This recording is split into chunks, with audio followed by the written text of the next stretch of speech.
Hi, boys and girls. This is Ms. Kathy.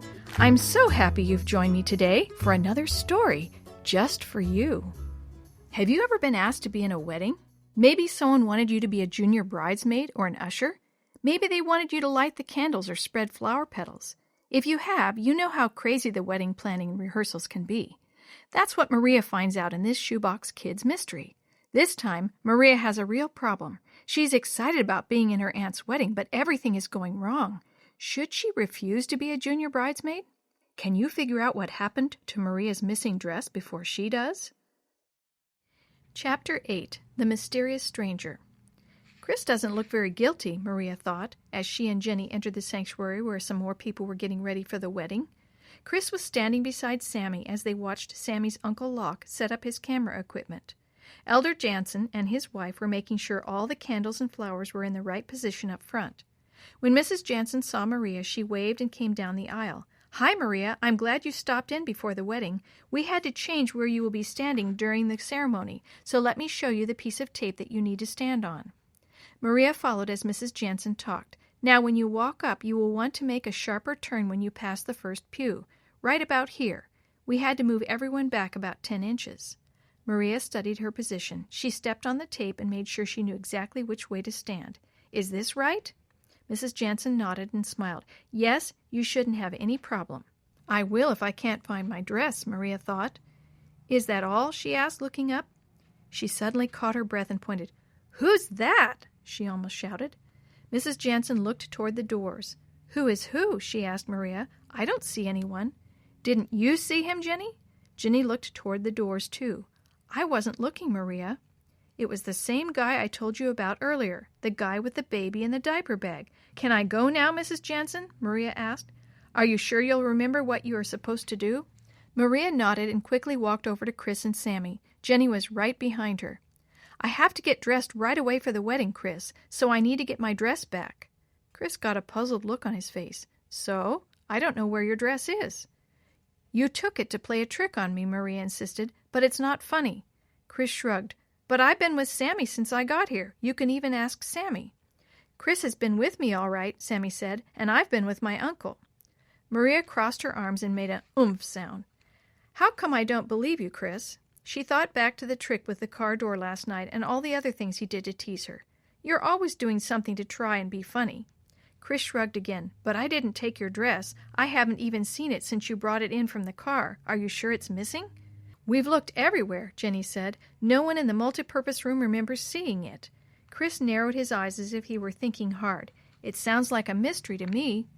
Maria threw up her hands. "It is a mystery. Unfortunately, I don't have all day to solve it." Whipping around, she started to walk out. "Now what will I do?" she wondered. But just as quickly as she thought it, she seemed to have an answer. "I know. I'll pray." She stopped just before leaving the sanctuary and bowed her head.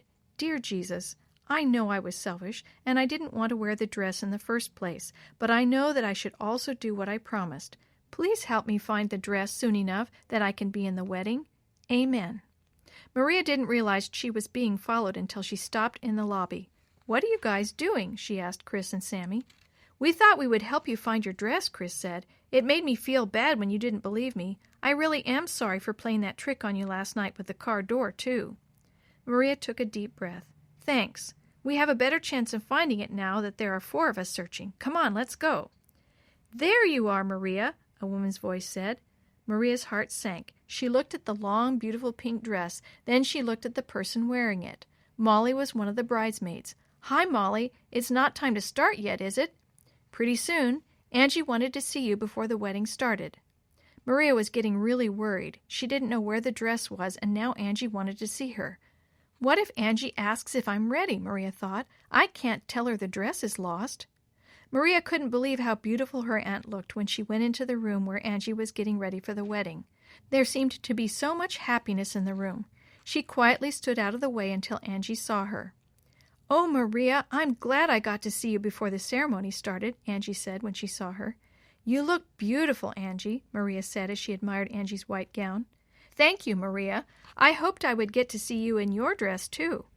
Maria cleared her throat. How could she tell Angie that she didn't know where her dress was? But Angie began talking again. I'm sorry your dress is short and not long like it was supposed to be. I must have placed the order wrong. I know how much you were looking forward to wearing a long dress." Maria smiled. "My dress is beautiful, too." Angie glanced at her watch. "The wedding will be starting pretty soon. Did you see many people out there, Maria? Did you see Ben? Does he look handsome?" "I've got to tell Angie I can't find my dress." Maria suddenly realized she was tapping her foot like she always did when she got nervous. "Lots of people are coming," she answered. "I saw Ben once. He looked nervous. He's handsome. I don't know where my dress is." Maria blurted it all out so fast she wasn't exactly sure what she said.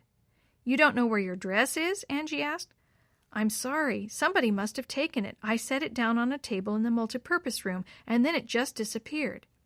Angie didn't get mad or upset or anything. She simply knelt down in front of Maria and asked if she had a plan. "Well," Maria started, "Chris and his friend Sammy and my friend Jenny are trying to find it right now, but it's almost too late." "I think I can hold up the wedding a little while if it is necessary," Angie suggested with a grin. "After all, I'm the bride. It's my wedding." "But won't everyone get upset?" Maria asked. Angie looked straight into Maria's eyes. "I don't think anyone will be as upset as I would be if you weren't able to take part in my wedding. The first time I saw you, when you were just a baby, I wanted you to have a part in my wedding. I don't think a few more minutes will make much difference." "Thank you, Angie." Maria gave her a huge hug. "I love you." Maria hurried out and found Chris and Sammy and Jenny. "Angie said she'll wait until we find my dress, but we have to hurry." Sammy cleared his throat. Was the man with the baby wearing a gray suit?" "Yeah, I think so," Maria said. "Why? Do you know where he is?" "Is that him?" The story you have heard today is a chapter of the Shoebox Kids, Book 6, The Wedding Dress Disaster, written by Eric Stoffel, edited and created by Jerry D. Thomas, and used with permission from the Pacific Press Publishing Association. If you're interested in any other books published by the Seventh-day Adventist Church, please visit AdventistBookCenter.com or call 1-800-765-6955.